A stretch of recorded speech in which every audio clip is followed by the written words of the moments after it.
Hey, what's up, guys? Jake here. So tell me if this sounds like you. You have someone specific in mind that you want to message, someone you want to talk to. So you go to craft an email, you pour all your time and energy into it, nervously hitting send, and then nothing. No reply, just crickets. I know how demoralizing this can be, and I've actually felt it myself too. It can really suck to really pour your time and energy into things and get no reply back.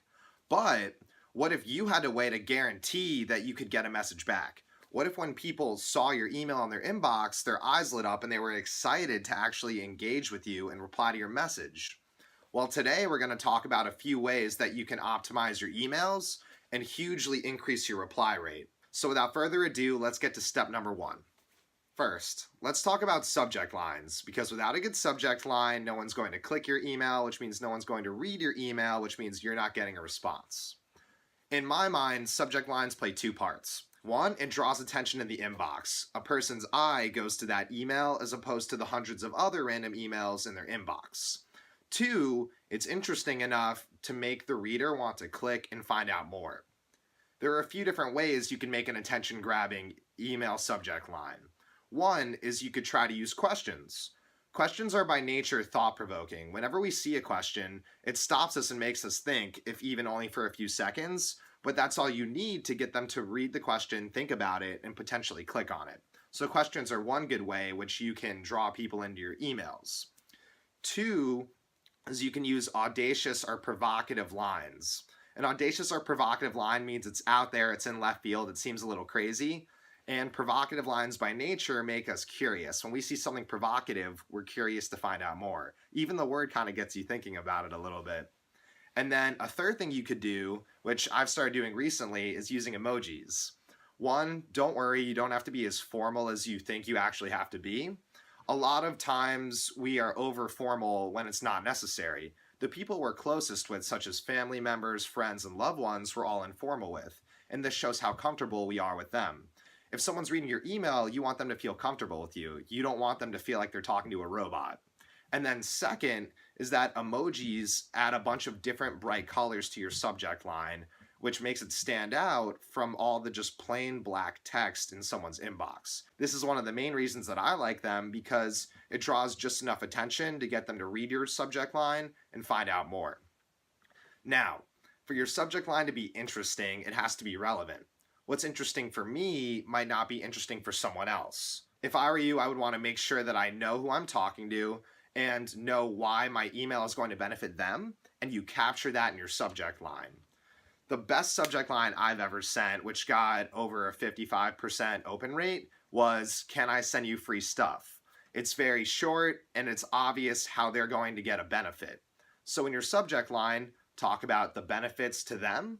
And if you don't have one necessarily, maybe talk about how it relates to an interest of theirs. Like if they're into dirt biking, you can talk about how this relates to dirt biking. So this covers some subject line stuff. And if you guys want specific examples, let me know in the comments. I'd be happy to share some, but I'm going to move on so that we can get to everything else. All right, so you have a great subject line. They clicked your email and then they opened it. What comes next? Now they actually have to read it. One common mistake that a lot of people make is that their emails are way too long. If this person you're reaching out to is busy, chances are they're not going to read the entire email. If they open it and they see how long it is, they're either going to, one, delete it right off the bat, or two, say I'll get to this later, which is usually code for I will never get to this. Now, I'm going to show you guys a specific format that I use. You can generally capture your main message in 3 to 5 sentences, and using a short, to-the-point framework can help guarantee that you'll get a reply. After, I'm going to show you guys a specific example of how to use it. Alright guys, let me show you the specific template that I'll use when I'm trying to reach out to busy people and get replies. So it's pretty simple and short. All you're going to do is say, hey, person's name. Then you're going to compliment them, tell them why you like their stuff. Basically, all you want to do is to show them that you're emailing them specifically, you had them in mind, and you're not just copying and pasting messages. You want to let them know that you care about them and what they're doing, and that they should actually want to read your email. Next, what you're going to want to do is talk about what you can do for them. Since you don't know this person and you're basically trying to take their time, they're not going to want to spend even more time to try to figure out what they can do for you and how they can help you. If you want to get a reply, your best bet is to figure out how you can craft your email in a way that explains why what you're offering is helpful for them. Next, you want to make a clear call to action, which basically details the one specific thing you want them to do. Don't worry, I'll show you guys an example right after this. And then after, just a quick conclusion. So that's all it is for the framework and format. Now let me show you a quick example. Now let's go over a specific example I just made.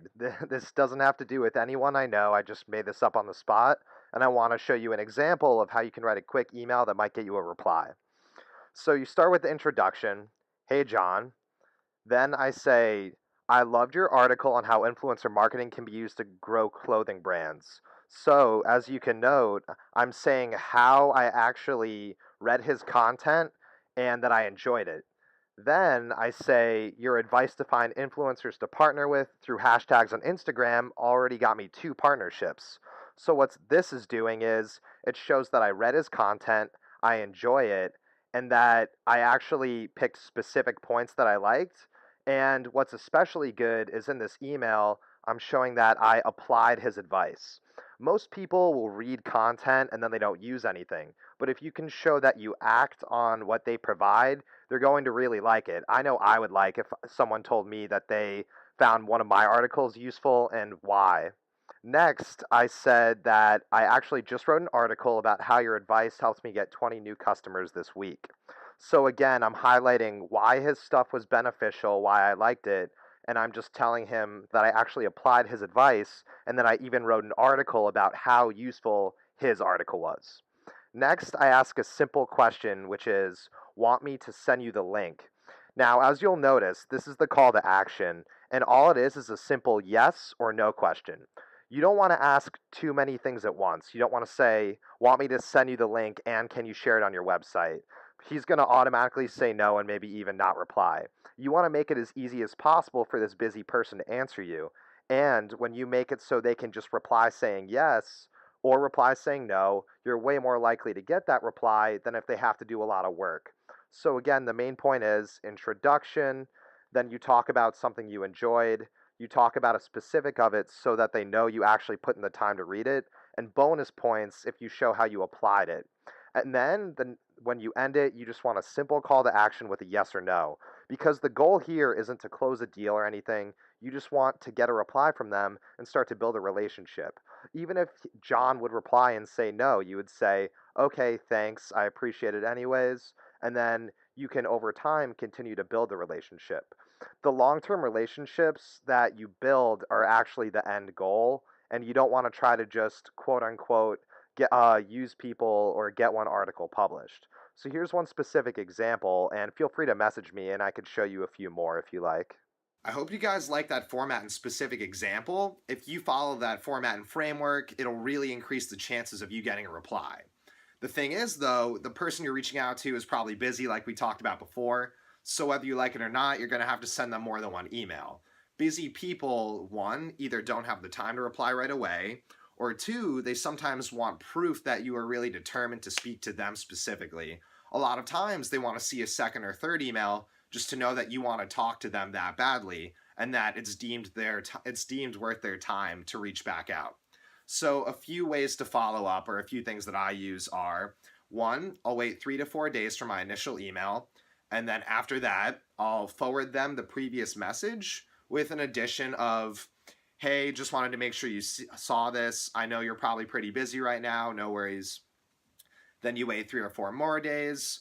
You can email them back, forwarding the message again, but this time you can highlight new benefits. So with the influencer marketing example we used earlier, I might highlight more of the benefits I learned in the article and why I liked it. And then third, I'll usually end my email sequence with, hey, I saw you didn't reply. I would just love some feedback on why that was. Because if they aren't very interested in your offer, then your best bet is to still get feedback. Because at least with the feedback, you can find out why your follow-up sequence isn't as effective for them, and then maybe learn how to improve it. I hope you guys found this video useful, and if you enjoyed it, please like it, comment, and share it. And if you haven't yet, please hit subscribe. And that way you can be the first to know whenever we come out with new videos on business and productivity. Now, what's one tip that you've started using or that you've heard that helps you get email replies? I'd love to know. Please drop it in the comment section below. And until next time, guys, peace.